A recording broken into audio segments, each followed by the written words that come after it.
Peggy 18. Hello everyone, Sven here to give you the full lowdown on what exactly this massive new update brings to the table.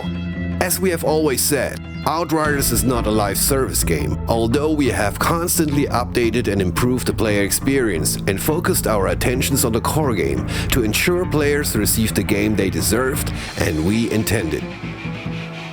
This continued focus has allowed us to improve Outriders in a growing number of ways, and in our commitment, we have gone to town. Now, a few short months later, we'd like to lift the hood on how we improved Outriders and show you exactly what we've been working on. Okay, let's take it from the top. When Outriders originally launched, the endgame experience players were having sadly didn't quite align with what you wanted and what we expected. This was arguably our greatest challenge to resolve. Rewards for expeditions were granted based on how quickly you could complete an expedition. For most players, this meant forcing themselves into a specific playstyle based on damage per second only. This stifled build diversity and the tremendous creativity our players bring to the table. Expeditions now have no timer by default. In this new system, finishing an expedition, regardless of how long it takes, will earn you that expedition's reward. Rewards have also been equalized, so that even expeditions that fundamentally take longer to finish will still be respectful of your time as a player and will feel rewarding to complete. This means that you won't need to sprint to the end of an expedition in order to get the best possible loot. You can take as long as you want and play and experiment with the character build of your choosing, all without being punished. You can still run a timed expedition if you prefer, but this would be only for bragging rights, not for improved rewards. At launch, grinding for legendary gear wasn't fun and didn't feel rewarding enough, even when playing on the highest difficulty levels. It was also very hard to find specific items due to the random nature of the system. Since then, we've implemented a 100% increase to all legendary drop rates, globally. We also developed an anti-duplication system, which reduces the likelihood of players getting items they already own. Furthermore, another change made to expeditions that will benefit legendary loot hunters is the final mission. The Eye of the Storm will now grant you a pick-and-choose legendary item reward upon completion. You'll be able to choose one of 3 gear pieces, with your options being randomly pulled directly from the full loot pool. Finally, we've also made Tiago more useful. Tiago's shop now offers options for a mystery legendary purchase, and you can spend drop pod resources to re-roll this elite offer. Getting all the legendary gear in the game is all well and good, but what if you want to look a certain way, but your build relies on mods or a set bonus that is only available on a certain piece of gear? It's one of the most requested features from you so far.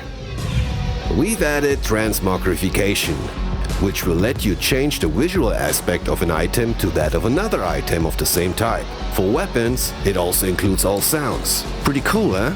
Transmogging is entirely free. No convoluted systems, microtransactions or in-game resources required, and there's no limit to how often an item can be transmogrified. As soon as you've acquired an item, you will also acquire its transmog design. Your transmog library spans across your entire account, meaning it collects designs from all your characters in your roster into one pool. Let's check out a few examples. Say you really love the look of your Devastator legendary gear set, but you just wished your badass trickster could wear it, while maintaining your perfect trickster build. With just a few clicks in a visual customizer, your wish can now become a reality. After changing the look from the Trespasser set to the MARSHAL'S set, your trickster build with all its abilities is still the same, but now you're sporting a mean Devastator look. Anomaly Effigy is an effing awesome shotgun. But sometimes it's one of those days where you just don't feel like carrying around a bulky animal skull, feather, fang. Instead, you prefer your gun to look like one of the newly introduced weapons from the New Horizon update. Given you already found a Runa scythe, you just need to apply the design onto your effigy and you're good to go. Don't forget, it's inside what counts. Underneath the new look is all the functions of the Anomaly effigy. power and perks included. Transmog truly lets you express your style whilst keeping that perfect build that has been tuned to perfection for the most vicious of endgame expeditions. If you want to run into the eye of the storm with rusted gear, do it! If you missed that first legendary gun you sported, bring it back. If you have the Hellranger's pack and want your pyro to look like a badass biker, well, you know the drill by now. Head to the visual customizer and raise some hell. We also don't want you to lose track of what items you already transmogged in your inventory. That's why customized gear will be marked by this new symbol. Another important note, you do not have to dismantle any gear to acquire the design for it. As soon as it pops up in your inventory, it'll be part of your transmog collection. Can you fill and complete your transmog library?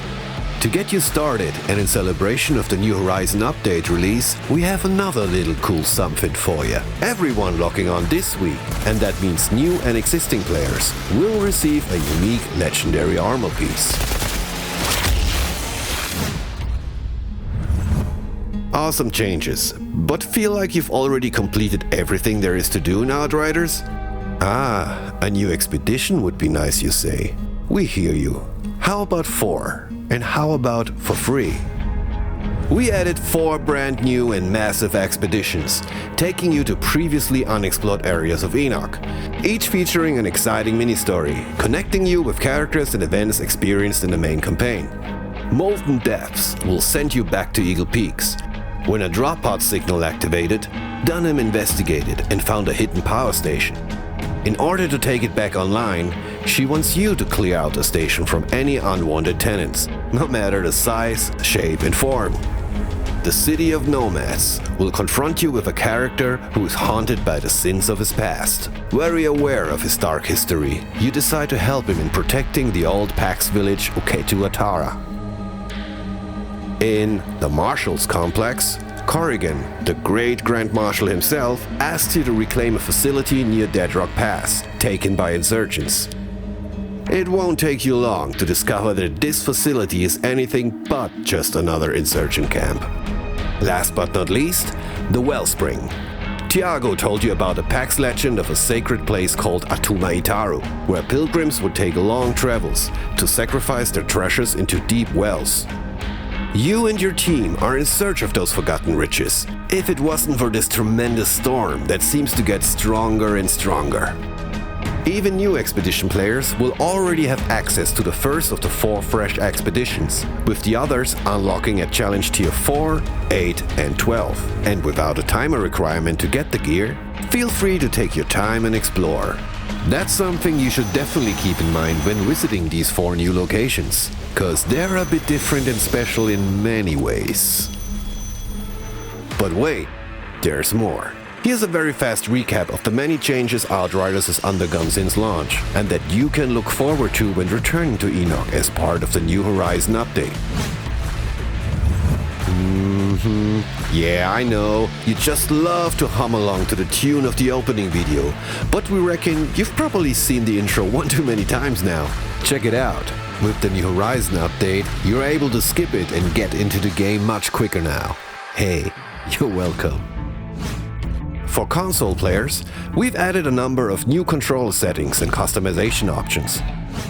A core focus for us is to enable players to experiment with build diversity and play Outriders in a way that is the most fun to you. Using this as our guiding philosophy, we focused on buffing players, gear and skills for all 4 classes. If you stop playing shortly after launch and are only getting back into the game now, you will feel tankier and will deal more damage. Maybe take some of your previously neglected skills out for a spin too. Trust me, it'll be worth it.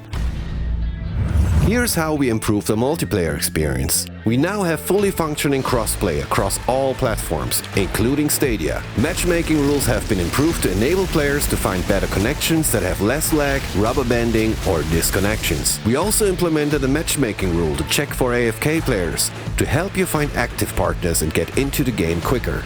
A kick protection from expeditions has been implemented. You can no longer be booted from a session before claiming your expedition reward. And I mean, what kind of jerk would do something like that anyway? We also greatly reduced multiplayer crashes and disconnection issues, leading to an overall much more stable experience. Whew. And I think that's actually about it for now.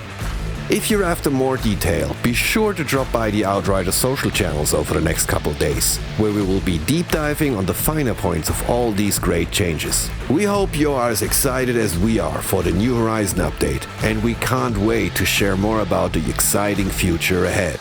Thank you again for your relentless support, and please stay healthy out there.